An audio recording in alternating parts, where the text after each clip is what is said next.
वसुंधरा की सियासत का बड़ा खिलाड़ी, मन की करने का माहिर तिवाड़ी, बीजेपी से बगावत कर बने वाहिनी के वीर, फिर हाथ के साथ जुड़ चलाए सियासी तीर, पर दोहराया वही पुराना फसाना, याद आया याराना, फिर आबाद घराना। मैं तो भारतीय जनता पार्टी के बाहर था, पहले भी भारतीय जनता पार्टी में था, बीच में 2 साल भी मन से भारतीय जनता पार्टी में था और अब मुझे भारतीय जनता पार्टी में शामिल किया, इसके लिए मैं आभार व्यक्त करना चाहता हूँ। घर आए घनश्याम। कभी भारतीय जनता पार्टी के दिग्गज नेता रहे घनश्याम तिवाड़ी की घर वापसी हो गई है। पहले भाजपाई, फिर वाहिनी के वाहक, फिर हाथ के साथी और अब एक बार फिर भाजपाई हो गए हैं सियासत के बड़े खिलाड़ी घनश्याम तिवाड़ी। नमस्कार, स्वागत है आप सभी का। आपके साथ मैं हूं स्वप्निल। एक तरफ तो वो कांग्रेस में अलग थलग नजर आ रहे थे, दूसरी तरफ भाजपा में वो खेमा आज कमजोर नजर आ रहा है जिनसे वो नाराज रहा करते थे। वो सुर्खियों से नदारद जरूर रहे पर प्रदेश की सियासत में गैर प्रासंगिक नहीं हुए। ऐसे में उनके इस कदम का क्या, कैसा और कितना असर होगा, इसी पर करेंगे बहस। मेरे साथ जो गेस्ट जुड़ रहे हैं आपको इंट्रोड्यूस करवा देता हूं। इस वक्त मेरे साथ जुड़े हुए हैं मुकेश पारीक जी, बीजेपी नेता हैं, और ओम सैनी जी, वरिष्ठ पत्रकार हैं।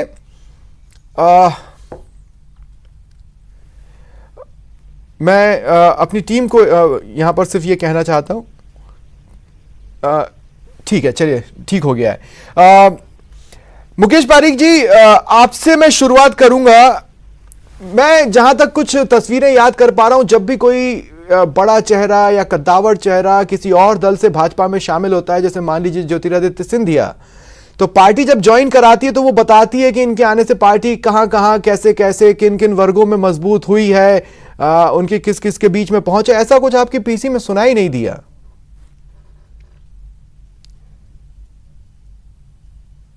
देखिए, घनश्याम तिवाड़ी जी भारतीय जनता पार्टी के ही हैं। भारतीय जनता पार्टी से ही जाकर उन्होंने अपनी पार्टी बनाई थी और वो वापस अपने घर में आ गए। तो जो घनश्याम तिवाड़ी जी की हमारे लिए पहले उपयोगिता थी, वही उपयोगिता आज है। और उन्होंने स्वयं ने इस बात को स्वीकार किया, केंद्रीय नेतृत्व को पत्र लिखा और पत्र में उन्होंने अपनी गलती को मानते हुए पुनः भारतीय जनता पार्टी में आने की इच्छा जाहिर की। नहीं, उन्होंने अपनी गलती किस चीज को कहा? हमारे माननीय प्रदेश अध्यक्ष जी को निर्देशित किया और उसके बाद घनश्याम तिवाड़ी जी आए। उन्होंने अपने लेटर में अपनी गलती किस चीज को कहा है?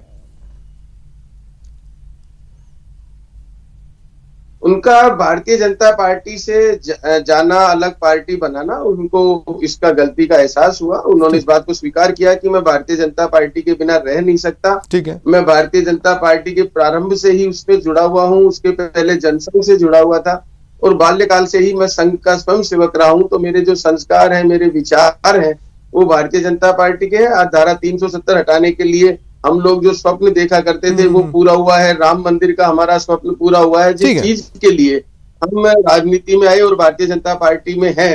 मुकेश पारीक जी, एक सवाल और, उसके बाद मैं ओम सैनी जी से बात करूंगा, लेकिन मेरा आपसे एक सवाल और है मुकेश पारीक जी। जैसे मान लीजिए किसी घर में आपस में किसी का झगड़ा हो जाए और कोई व्यक्ति घर छोड़कर चला जाए, तो वो वापस 2-3 ही हालात होते हैं जिसमें लौटता है। एक तो ये कि उसके जो मुद्दे थे वो सॉल्व हो जाएं, सामने वाला अपनी गलती मान ले या उसको ये एहसास हो कि मेरी गलती थी, मनमुटाव खत्म हो और तब वो परिवार में लौटता है। मैं ये पूछना चाहता हूं, उनके जो बीजेपी के साथ इश्यूज थे वो सॉल्व हो गए हैं क्या?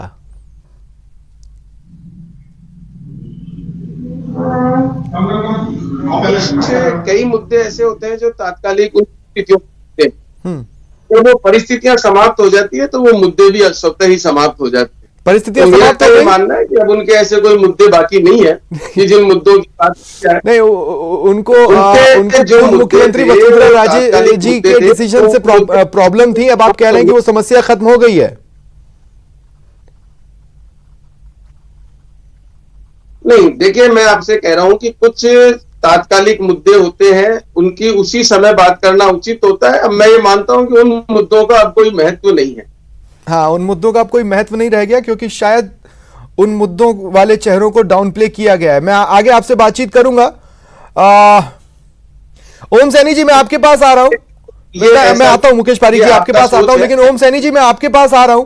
देखिए, इस पूरे घटनाक्रम में सीख तो कांग्रेस के लिए भी है। ओम सैनी जी, आप कब तक नजरअंदाज करते रहेंगे बहुत बेसिक मैटर्स को? नहीं तो यह शुरुआत भी हो सकती है जिसके बाद कारवां और बढ़ सकता है।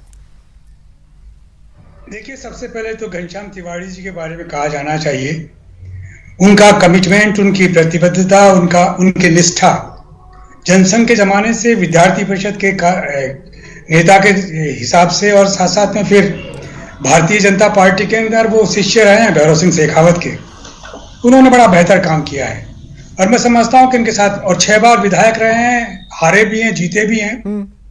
और उन्होंने जो महत्वपूर्ण मुद्दा उठाया था, जिसको लेकर के पूरे भारतीय जनता पार्टी में हलचल मच गई थी, वो था जब वसुंधरा जी चीफ मिनिस्टर हुआ करती थी, तो शेष को लेकर के जो जमीनों का सिलसिला हुआ था, जिसपे मौन है ये लोग ना। और जो प्रांतीय अध्यक्ष हैं वो तो कहते हैं कि बीती ताई बिसार दे, आगे की सुध ले। लेकिन ये जरूरी है कि घनश्याम जी तिवाड़ी को जिस तरीके से उन्होंने रेज किया था और जो बात हुई थी, उनको जो सुना नहीं गया, न राष्ट्रीय संगठन ने सुना, न प्रांतीय संगठन ने सुना, और इसी से नाराज होकर के वो भारतीय जनता पार्टी से बाहर आए थे। लेकिन जहां वो पहुंचे, वो बिल्कुल विपरीत किस्म की पार्टी है।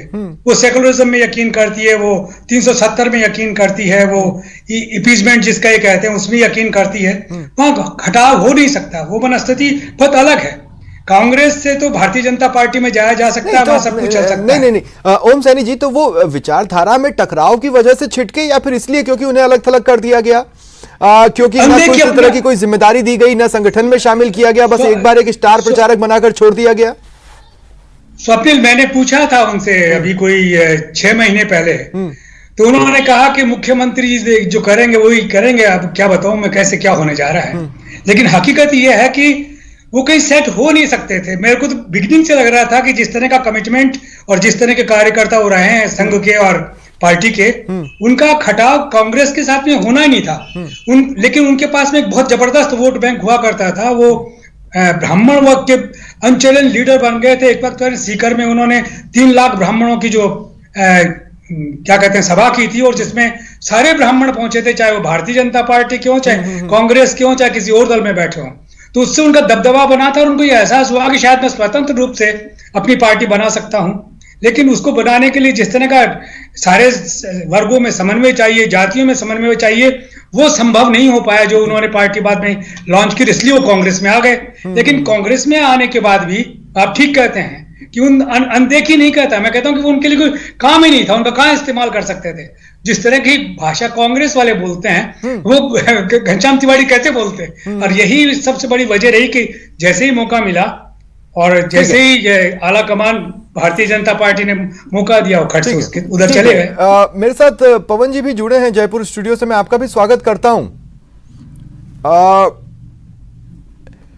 पवन जी, घनश्याम तिवाड़ी जी ने जब बीजेपी दोबारा अब ज्वाइन की है तो उन्होंने पीसी में कहा कि वो शुरू से ही भाजपाई रहे हैं, वो मन से ही भाजपाई थे, हैं और वो रहेंगे। यानी उन्होंने आपकी पार्टी के कोई हालिया मेरिट्स नहीं गिनाए, न ही उन्होंने बताया कि उनके इशू सॉल्व हुए हैं या नहीं। वो तो बस ये कि चूंकि मैं मन से भाजपाई हूं इसलिए लौट रहा हूं, क्योंकि और कहीं मेरा ठिकाना नहीं है। हो सकता है इश्यूज अभी भी हो।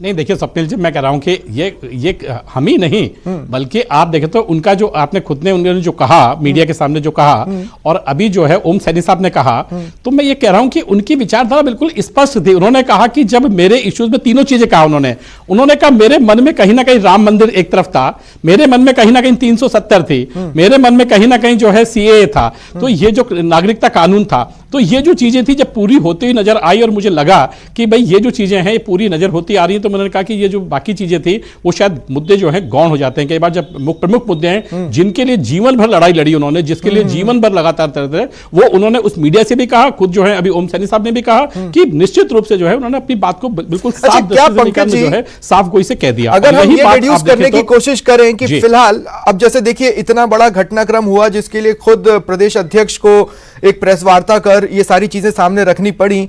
उसके बाद 1.25 घंटे से 1.5 घंटे का वक्त बीत चुका है, लेकिन पूर्व मुख्यमंत्री वसुंधरा राजे ने न उनका ट्विटर पर स्वागत किया न कहीं और स्वागत किया है। देखिए मुझे बताइए, चलिए आप सनातन में मान लेते हैं, आपकी बात मानी।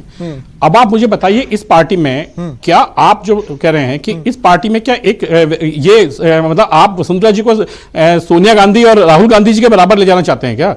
भाई वहां जो ये वहां एक परिवार का मामला होता है। मुझे बताइए यहां कौन से लीडर की कमी थी भाई? यहां अटल बिहारी वाजपेयी के बाद में अडवाणी जी से कम क्या गया, मुरली मनोहर जोशी जी, मुरली मनोहर गया जो है वेंकैया जी, उसके बाद में जो है आप देखिए अमित शाह जी, उसके बाद मोदी जी। मुझे बताइए कि आप बताइए किस किस ने कहा। लेकिन वहां जो आपने बात कही ना जहां की, आप देखें तो वहां भी अलग हुए थे लोग, लेकिन अलग होने के बाद छोड़िए आप, तो नाराज होने के बाद भी जो है वहां परमिशन लेने गेट तक जाना पड़ता है। यहां केवल माननीय घनश्याम जी ने बहुत साफ साफ सा कहा, हमारे अध्यक्ष जी ने कहा कि हमने पत्र लिखा और पत्र लिखने के बाद जो है अध्यक्ष जी ने कहा कि हमने केंद्रीय नेतृत्व से बात की, केंद्रीय नेतृत्व ने कहा कि हाँ लिया जाना चाहिए और उन्होंने ले लिया। कोई मुझे बताइए इसके अंदर कोई संशय है, कोई मंशा है, कोई चीज बाकी है? ठीक है, उनके दरवाजे तक जाना पड़ता है, आपको लेटर भेजना पड़ता है, मतलब आलाकमान खर्चे तो आपके यहाँ भी है। ये कोई इंडिपेंडेंटली आपके प्रदेश की कमेटी ने बैठकर डिसीजन तो नहीं लिया, इतनी बात तो अब साफ हो गई। पंकज जी, मुकेश पारीक जी मैं आपके पास आ रहा हूं। और मुकेश पारीक जी मेरा सवाल फिर देखिए, मैं ये कहना चाह रहा हूं कि पिछले कुछ समय से हमने जिस मंच पर जब भी देखा तो गजेंद्र सिंह शेखावत, राजेंद्र राठौड़ और कुछ गिने चुने चेहरे ही बार बार नजर आए, और ऐसे में बार बार मीडिया ये डिड्यूस करती रही कि आखिर वसुंधरा राजे क्यों खामोश हैं, वसुंधरा राजे क्यों प्रदेश में इतने एक्टिव नहीं है। ठीक है, उन्हें राष्ट्रीय जिम्मेदारी दे दी गई, लेकिन कई चेहरे भाजपा के मांगते रहे। जब ये बात घनश्याम तिवाड़ी ने रीड कर ली कि अब वो उतनी एक्टिव नहीं है या अब उनकी उतनी नहीं सुनी जा रही, तो उन्होंने वापस बीजेपी आना उचित समझा।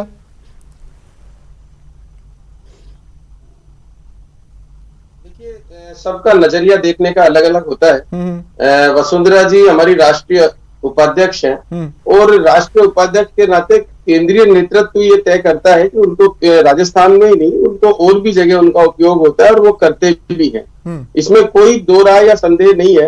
और जब राष्ट्रीय उपाध्यक्ष जैसे पद पर हमारी नेता है, आप उनके लिए ये कहें कि उनको दरकिनार किया गया या और कुछ किया गया, ये बिल्कुल गलत और मिथ्या है। तो चलिए क्या उनको शामिल किया गया? घनश्याम तिवाड़ी वापस पार्टी में आना चाहते हैं, ये लेटर जब आलाकमान को गया होगा तो उस डिसीजन में उनको शामिल किया गया होगा।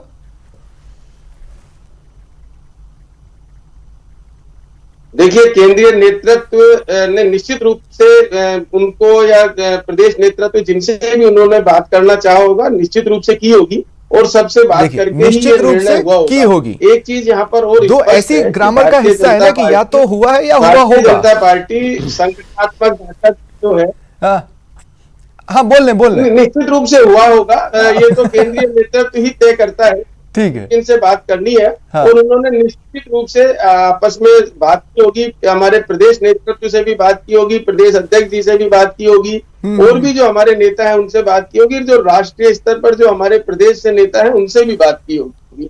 तो ये तो बात होती है और सब जो भी कुछ डिसीजन होता है, बातचीत। अब मैं आपके अगले सवाल से पहले घटना यहाँ पर बताना चाहता हूँ। ओम सैनी जी, मैं आपके पास आ रहा हूँ। 2018 के विधानसभा चुनावों की बात है, मैं राजस्थान के तमाम जिलों में घूम रहा था और हर जिले में मैंने कम से कम एक डिबेट ऑर्गेनाइज की थी जिसमें लोकल लीडर्स आते थे। मैं धौलपुर में था और धौलपुर में मैंने देखा कि 5 या 6 कॉलेज स्टूडेंट्स वो एकाएक डिबेट में बोले कि इस बार सरकार घनश्याम तिवाड़ी की पार्टी वो वाहिनी दीनदयाल वाहिनी की बनने वाली है। तो मैंने उस वक्त उनकी बात को खारिज कर दिया, लेकिन वो बात मेरे दिमाग में रह गई कि देखिए घनश्याम तिवाड़ी ऐसा नहीं है कि वो सियासत से या एक पर्टिकुलर समूह से कभी गैर प्रासंगिक हो, वो कंडीशन पॉसिबल नहीं है। तो आंशिक ही सही कांग्रेस को नुकसान तो है और आंशिक ही सही बीजेपी को फायदा तो है।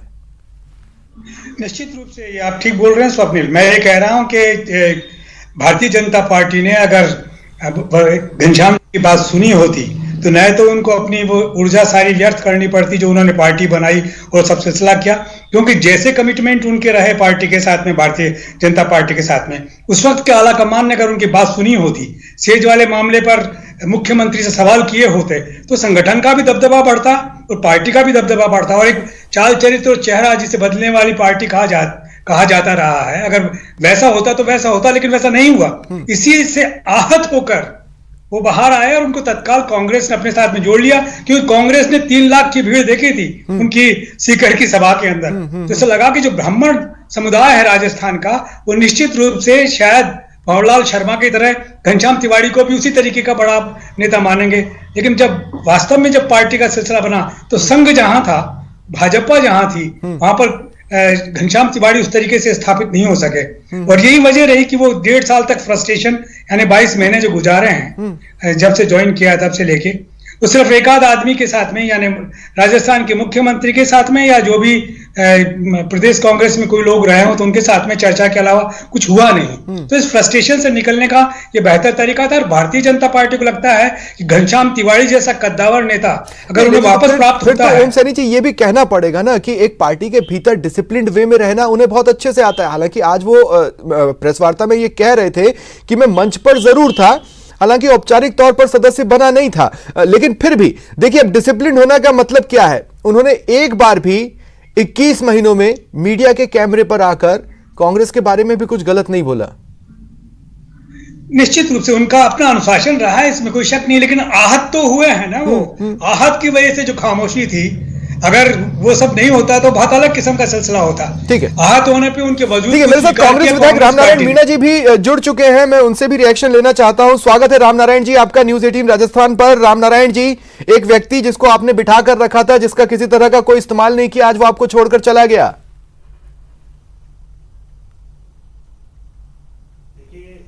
घनश्याम तिवाड़ी राजस्थान के बहुत कद्दावर नेता है और ये पूर्व मुख्यमंत्री वसुंधरा जी के बहुत नज़दीक के दोस्त थे हैं, कोई दिक्कत नहीं है। वो हमारे यहाँ काम किया उन्होंने। अब जो परिस्थितियाँ बनी वो एमएलए नहीं बन पाया। आजकल तो सत्ता में शामिल होना उसको ज्यादा होता है, लेकिन घनश्याम तिवाड़ी के जाने से एमएलए बनने की कोशिश मुझे व्यक्तिगत तौर पर मैं अपने आप पर तो की ही नहीं। कब की? देखिए, उन्होंने कहा जिसको मेंबर पार्लियामेंट का टिकट भी दिया है। घनश्याम तिवाड़ी की आवाज कांग्रेस में सुनी गई है, मजबूती के साथ सुनी गई है। घनश्याम तिवाड़ी का वो बीजेपी में चले जाए तो भी हम सम्मान करते हैं। घनश्याम तिवाड़ी प्रिंसिपल्स वाले लीडर है, इसमें कोई दो राय नहीं। लेकिन हमें नुकसान हुआ है, इसमें कोई दो राय नहीं। मुझे तो व्यक्तिगत नुकसान हुआ है घनश्याम जी तिवाड़ी के जाने से। वो उन्होंने कोशिश क्या की, जो स्थितियां बनी उसको आप भी जानते हो, हम भी जानते हैं। तो बीजेपी के सब लोग उनके जिस तरह से उनको कमजोर करने में लग गए, सत्ता में थी बीजेपी उस टाइम पे, बाद में कांग्रेस आई, कांग्रेस के भीतर भी कोई नॉमिनेशन वगैरह हुआ नहीं, तो घनश्याम तिवाड़ी को उनको अपनी नाव बदलने की जद्दोजहद से गुजरना पड़ा। तो कांग्रेस ने अपने भीतर झांक कर उस प्रोसेस को सुधारा क्यों नहीं? ये परिस्थितियां नहीं, इसका कारण है उनके व्यक्तिगत टसल जिनसे थी, उसको वह पक्ष कमजोर हो गया। तो इनकी यही था उनका कहना कि वो पूर्व मुख्यमंत्री से नाराज थे, तो पूर्व मुख्यमंत्री आप उन्हें अपना बना ही नहीं पाए, नजर आता है। और नहीं, हमारे हैं, आज भी है। वो चले गए कुछ कारणों से, अब वापिस हो सकता है वो स्थितियां पैदा हो तो वापिस आ जाए, हम तो उनका स्वागत करते हैं। घनश्याम तिवाड़ी अच्छे लीडर हैं, कांग्रेस ने उनको सम्मान दिया है और आज भी उनका हमारे यहाँ सम्मान। आपने बहुत अच्छी बात की। कल को अगर परिस्थितियां वैसी बनी तो हो सकता है वो वापस आपके पास आ जाए। पंकज जी, वो परिस्थितियां तो बन सकती है, विधानसभा चुनाव आए नहीं कि हो सकता है वो परिस्थितियां बन जाए। जी, तो हम उनको मैं दो बड़ी बातें बात कर रहा हूँ। हाँ पंकज जी बोले।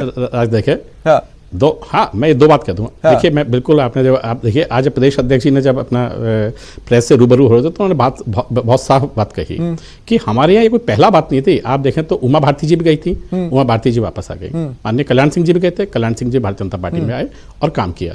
लेकिन आप कांग्रेस में जो बात कर रहे हैं कि ऐसी परिस्थितियां बन सकती है, ऐसी परिस्थितियां यदि आप है तो पीए संगमा साहब कहाँ गए थे, शरद पवार साहब कहाँ गए थे? और यदि अब लिस्ट की नाम इतनी फहरिस्त होगी कि टूट करके शुरू से लेकर के आज इतनी, मैं एक है वो लौटे तो नहीं, पार्टी पर तो नहीं लौटे। की कितने टुकड़े हुए? गठबंधन दिल के टुकड़े, जैसे गाना नहीं लगता आपको कि दिल के टुकड़े 1000 हुए, कोई यहां गिरा, कोई वहां गिरा, कोई महाराष्ट्र में गिरा, कोई आसाम में गिरा, ऐसा लगा नहीं आपको कभी? और कोई बिहार में गिरा। जहां बिहार में टुकड़ा गिरा, कांग्रेस का टुकड़ा बिहार में जो गिरा, वो तो आज तक बिहार साफ हो गया। जहां यूपी गिरा, जहां से बेसिकली जो है बहुत बड़े बड़े कद्दावर नेता जो हैं वहां से आते थे। तो घनश्याम तिवाड़ी जी को अब आपकी पार्टी से उम्मीद क्या करनी चाहिए? वो कहां गिरे तो टुकड़े गए। तो फिर एक बात बताइए ना पंकज जी, फिर घनश्याम तिवाड़ी जी को आपकी पार्टी से उम्मीद क्या करना चाहिए? नहीं, स्वप्निल जी, किसकी? आपकी पार्टी से घनश्याम तिवाड़ी जी को अब अपने राजनीतिक करियर के लिए क्या उम्मीद करनी चाहिए? उन्होंने क्या कहा? आप ये प्रश्न आपने वहां पूछा, उन्होंने क्या कहा? काश मैं वहां होता पंकज जी, आप भी जानते हैं, आप जहां बैठे और मैं जहां बैठा हूं।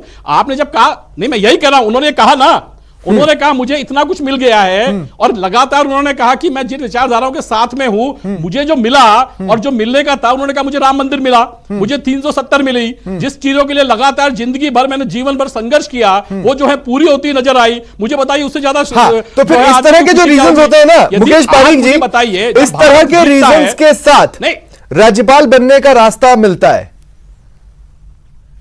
अगर मेरी राजनीतिक समझ ठीक है तो देखिए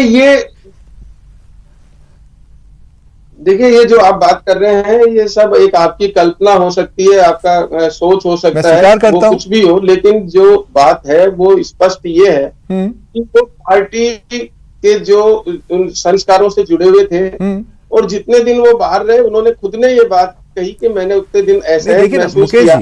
और मेरी भारतीय जितने नाम सतीश पूनिया जी ने गिनाए, हम उसी पे आ जाते हैं। उमा भारती जी लौटी, सांसद बनी और उन्हें एक कद्दावर पोस्ट भी मिला। पंकज जी, आप ही की पार्टी के चेहरे से बात कर रहा हूं महाराज, अगर आप हाथ उठा लेंगे सर तो फिर मैं थोड़ी ना किसी अलग से बात कर रहा हूं। मुकेश पारीक जी है मेरे साथ। तो मुकेश जी, दूसरी बात यह है कि उन्होंने दूसरा नाम जो